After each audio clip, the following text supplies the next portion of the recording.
Hi Scrubs, I hope you're well. Welcome back to our speed guide. In each video, we will summarize what's been covered in previous videos, in case you want to reference back. Links will be provided on screen.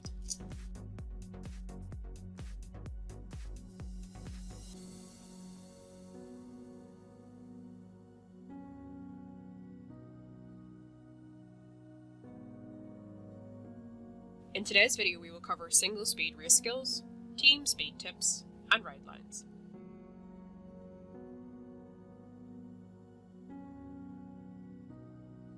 Let's take a look at race skills. These apply in single speed only. Each race, you will have your 2 slottable skills and 1 random.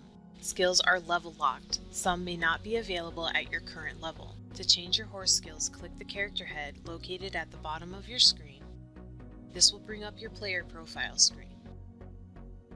Now click over to your Skills tab. The game has a total of 12 slottable skills and 5 random bonus skills that apply to single speed.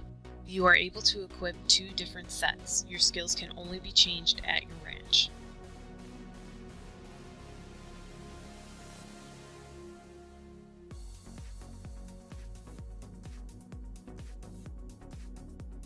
Generous. Expands the perfect jump area. We don't recommend using this as it will lead to the habit of improper positioning for jumps.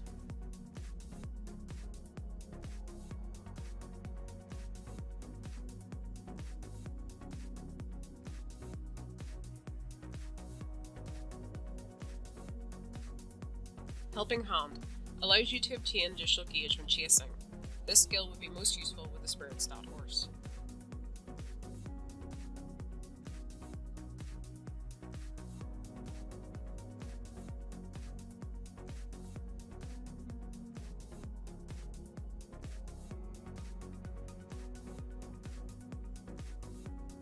Perfect timing makes it easier to perform a perfect boost. We don't recommend using this as it will lead to a habit of improper timing on your perfect boosts.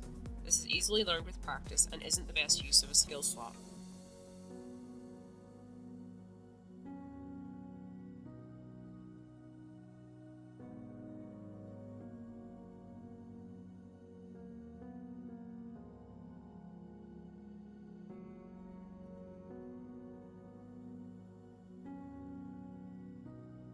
Fierce Start increases the base speed at the beginning of a race. This is a good option depending on your build. It is only useful at the start of the race.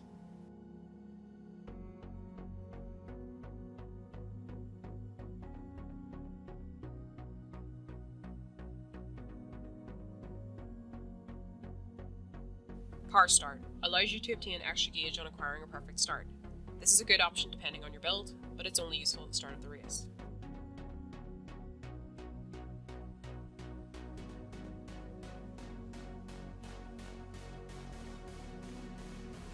Accumulated Interest increases the base speed when obtaining a horseshoe on a full gauge.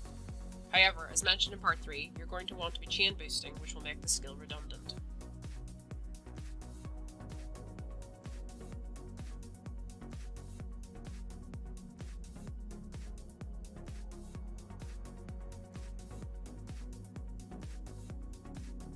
Power Boost. A perfect boost adds additional speed. This skill is a very good choice as it gives you more speed for landing a perfect boost.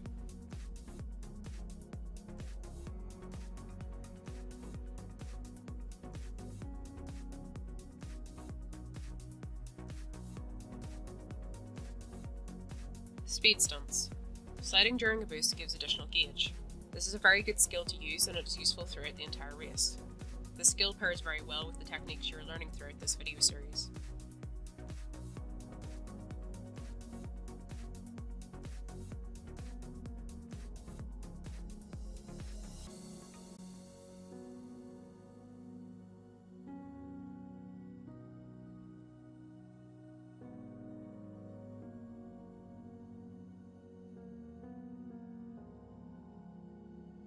Combo Speed.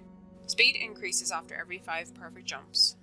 Your base speed will increase and remain until you break your perfect jump streak. This requires a rider with precision.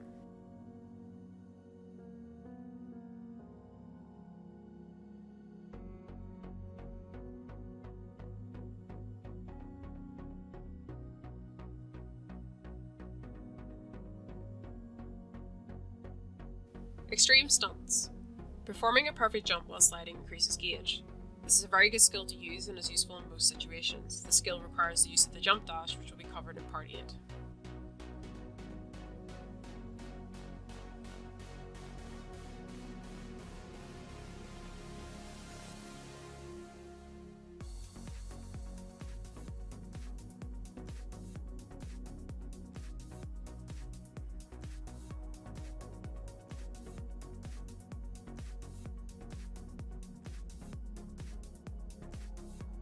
Risky riding. Fills the gauge faster while performing a double or triple slide. This is a very good skill to use and takes full advantage of all the techniques you are learning.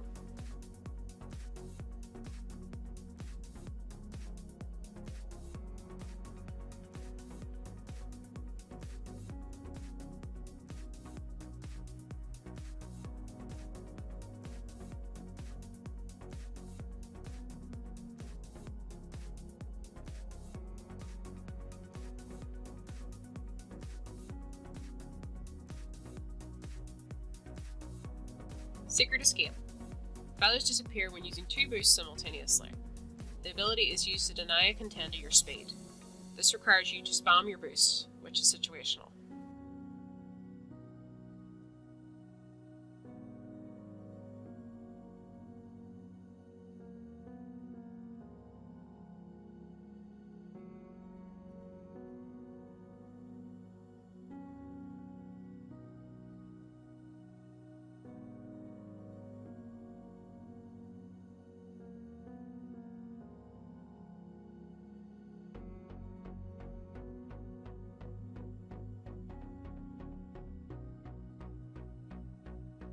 You will get one bonus skill at random each race. Be sure to pay attention to what bonus skill you have. Gravity Lord. No speed loss while running uphill.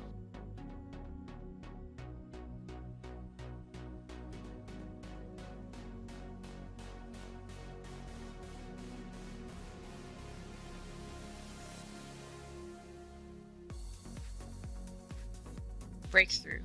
Speed increases while running downhill.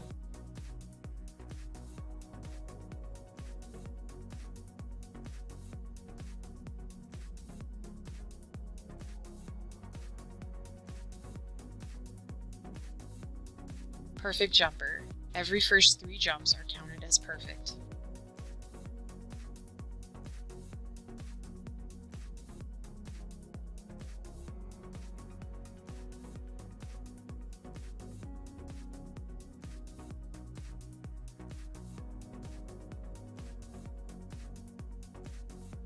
Power Up. Perfect jump rewards increase until the 7th jump.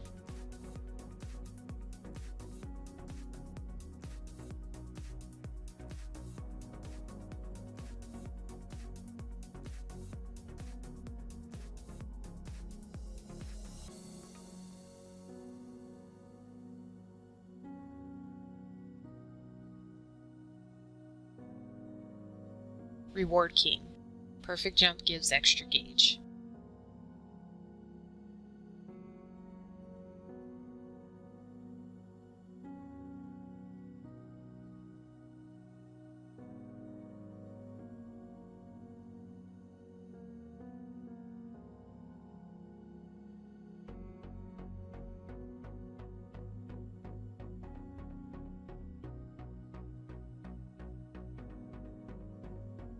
If you're just starting out on IO, we highly recommend not using generous and perfect timing. If you get used to using these types of skills, then when you reach a higher level and want to use other skills, you will have to relearn where the perfect jump and perfect boost area is all over again and adjust your muscle memory. There are different strategies depending on your horse stats, potential, and what you're up against. For example, you could consider running Fierce Start and Power Start with a resourceful potential horse in order to allow you to boost quickly at the start to pull ahead and land that early horseshoe in the lead.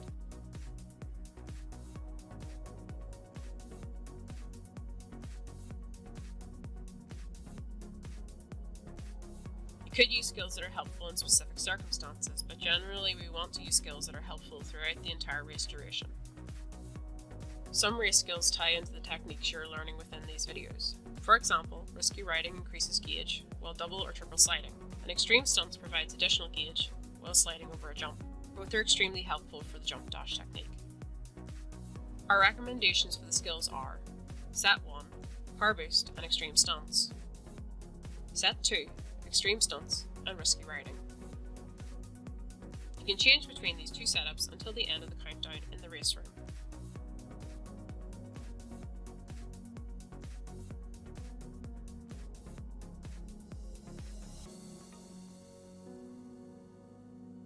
Let's talk about the basics of team speed and how to be a good teammate. You can switch between teams, red or blue, while in the race room lobby. Team speed has no race skills and no perfect boosts, but instead has a team boost gauge at the bottom middle of the screen. We have a few different indicators on this empty gauge. Let's start with what we can see on the empty gauge. We have an R in the color red for the red team, or B in the color blue for the blue team above the gauge. Depending on what team you're on, it will always be the opposing team's color. This is the tracker for the opposing team's boost gauge. Next is understanding how to fill the team boost gauge. To fill this gauge, you just simply boost. Now that we have boosted, let's explain each of these new indicators displayed on the gauge. First, at the bottom of the bar is a triangle. This indicates that you or your teammates have boosted and when they boosted. This will appear every time someone boosts. Underneath the bar, we can see a number. This number reflects the amount of gauge you have. It takes a total of 400 gauge to complete the team gauge. Now notice that when you boost, you don't instantly get team gauge. Note the number is 0 even though we boosted. We like to think of this as a loading bar with the projected amount to load displayed in your team's color. Notice the number is going up. Then it turns yellow to indicate that the boosts have fully loaded into the team gauge. Now that we have completely loaded the boosts into the gauge, the number located under the gauge now reflects the amount you have increased it by. Each boost gives you 70 gauge, which means you need a total of 6 boosts to complete the team boost gauge. If your team goes a certain amount of time without boosting, your team boost gauge will start to slowly decrease. Notice the number located under the bar also reflects this. The decrease can be used to your advantage if done correctly. Keep in mind that if you allow your team gauge to decrease, it will take more than 6 boosts to complete the gauge. If you manage to fill the gauge before the opposing team, your team will get a team boost. You will see red or blue dust clouds from your horse's hooves depending on what team you're on. The number under the boost gauge will count down. If you fail to fill the gauge before the opposing team, your gauge will be reset. You can also see the R above the team boost gauge slowly going down, indicating the remaining time for the opposing team's boost.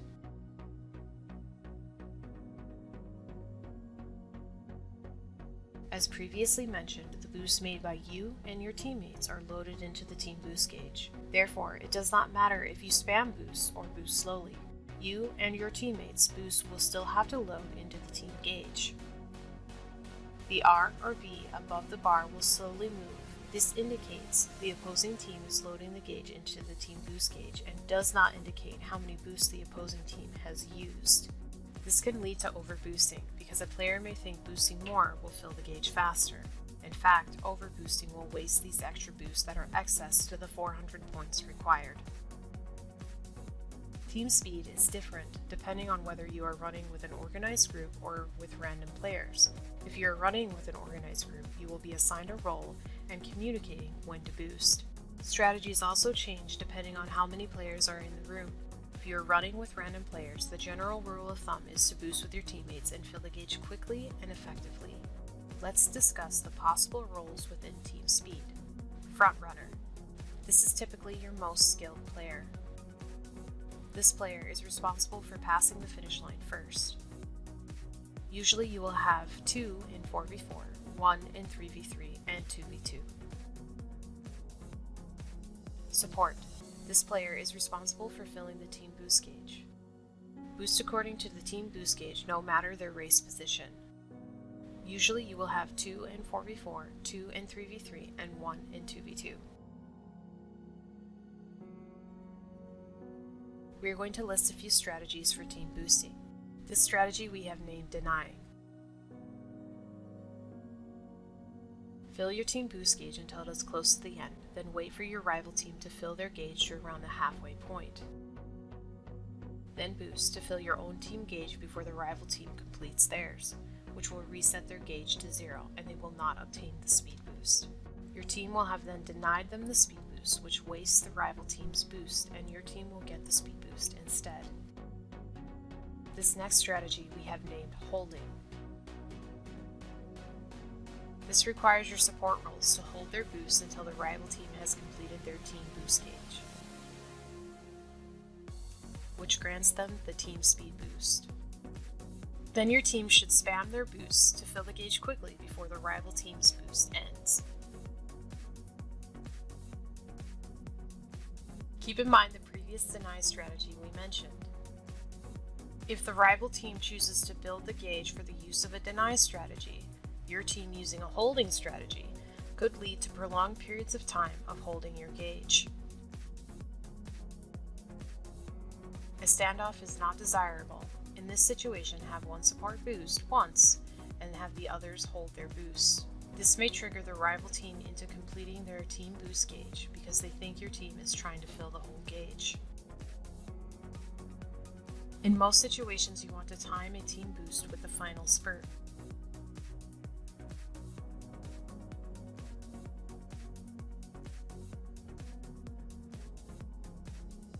Some strategies include different potentials and stat builds depending on your role within team speed.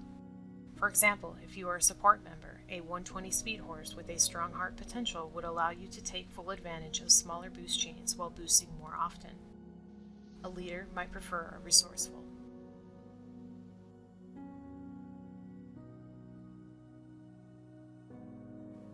Last topic for today is ride lines. When we say ride line, we mean the following. Where are you riding on the track? Your ride line can greatly decrease or increase your race times. An ideal ride line is the shortest distance from start to finish, with factors like jumps or advanced courses adding extra distance you need to travel with little reward in terms of extra gauge. Take corners as close to the wall as possible, but be aware of who is around you. The person next to you could easily push you into the wall if you are on the inside. There are different variables to consider, and some are reactionary, depending on the stat horse you ride, potential the horse has, and where your competitors are. For this example, we will use Kosetsu's horse Anthem. This horse is an uneven speed strength split with a 100 out of 100 resourceful potential. At the start of the race, we immediately have two different jumps to consider. You want to aim for the one on the right, as it sets you up better for the next jump and horseshoe.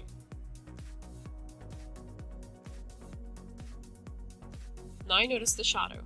Imagine if that was an actual player. There is a chance that we wouldn't get the horseshoe, making the speed loss and distance added for the turn a complete loss.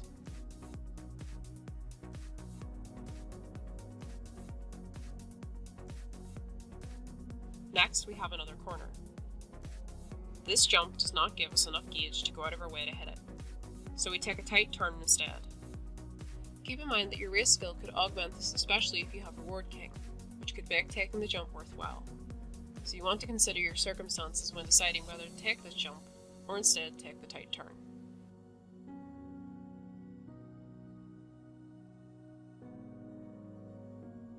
Now the track splits into two. You can go right or left. Depending on where your competitor is placed and what potential you have will determine whether you risk a longer track or take the shorter, safer route. Left is longer, but gives you two horseshoes, which a resourceful potential horse would take complete advantage of. And right has the same amount of jumps as the left, but without the additional two silver horseshoes. In our case, as the shadow is behind us and we have a resourceful, we will go left.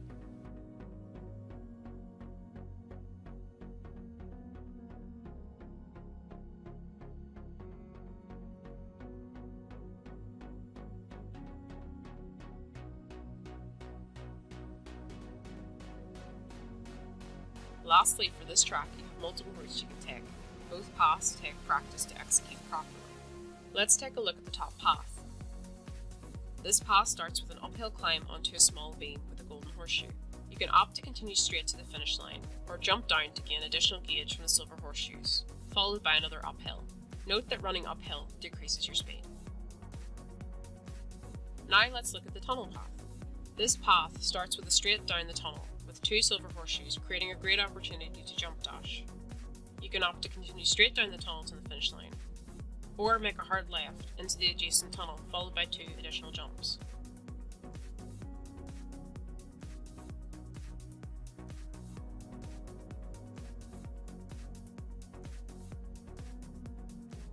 Depending on the position of your competitor, you want to assess which route is favourable to your current race situation.